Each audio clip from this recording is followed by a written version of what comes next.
So mo din quality sa audio sa Sony, no? Kanina Sony, no? Nila to quality ang audio, no? Ang naka-downside lang yun niya kay dili lang yun siya noise cancellation.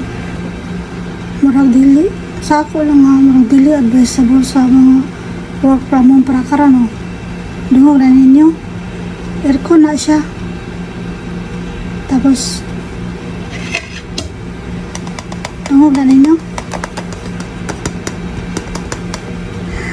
murag dili kay nako labi naghangin electric pan na murag para sa ako lang, murag dili kayo na ko advice para sa work from home. Pero kung kuha lang nimo pang sound trip lang nimo, mag live ka, mag road trip ka, okay kayo.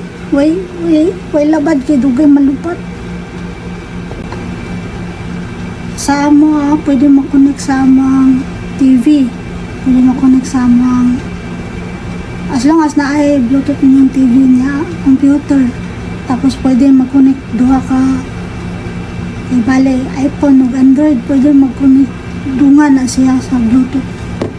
Ito kay malupat. Kusog pa yung sounds. Kusog kuhan ba? Kung gusto ka mag-exercise, ito. Niliyalos pa dungog yung kauban mo sa balay. Para sa ako, okay kayo na siyang headset. So kung order mo, click lang na namin yung link ya. Click lang na yung yellow basket ya. Murag mag-sale na ba sila karon